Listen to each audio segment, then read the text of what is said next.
This is part 2. This video is Jordan Peterson on why he refuses to use special pronouns for transgender people. Bill C-16 purported to do nothing but extend human rights provisions to an excluded group, let's say, to transgender and non-gender binary types. And The laws passed made it a hate crime to discriminate or harass. These are loose terms. If you didn't use the preferred pronouns of a given group, it could be classified as a hate crime. that was the federal legislation. It also made it a hate crime to discriminate or harass, essentially. So now then the question is, well, what exactly do you mean by discriminate or harass? And why exactly is that a hate crime under the criminal code? Well, there was an...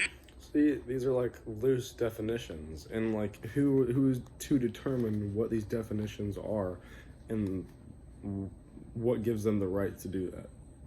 answer to that. The answer was, well, this bill will be interpreted in light of the policies generated by the Ontario Human Rights Commission, a very large set of policies. Now, the Ontario Human Rights Commission is a radically leftist organization. I think it's the most dangerous organization in Canada, although you could debate that.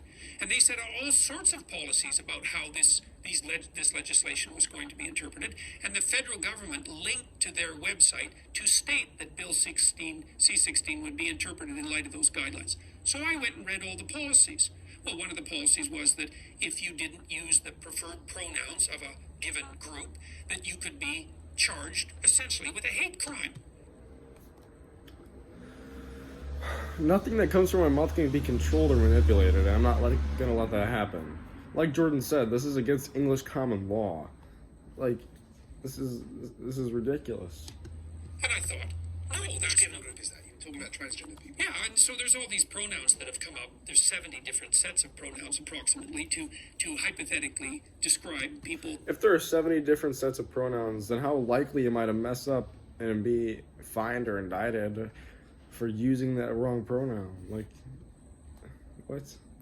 Who don't fit anywhere on the gender spectrum, which is also something that I don't really understand. I don't understand that conceptually. Like, We'll come to that. yeah, I just but want to the hear point the is, story of this well, bill first. okay, so now a person is compelled under Canadian law to use the pronoun of another individual's choice on pain of law. And I thought, well, no, that's not acceptable. It's one thing to put limits on what a person can't say, like say with hate speech laws, which I also don't agree with, by the way, but that's a different argument. I think it's a narrower argument. But to compel me to use a certain content when I'm formulating my thoughts or my actions under threat of legislative action, I thought, no, what's happened there is the government has introduced compelled speech legislation into the private sphere. It's never happened in the history of English common law. And so I said, there's no way I'm abiding by that. I don't care what your damn rationale is. We're compassionate. It's like, no, you're not. No, you're not. You're playing this radical collectivist left-wing game. You're trying to gain linguistic supremacy in the area of public discourse.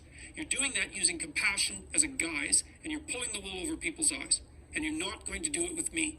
If I was sitting here in front of you as a transgendered male to female or female to male, and we began the conversation, at the beginning of the conversation you stumbled and called me he or she, and I was perhaps identifying the other way around. And then if I'd said to you, please, I'd rather go by she, how would you respond to that on a personal level? How would you... Well, it would depend on the situation.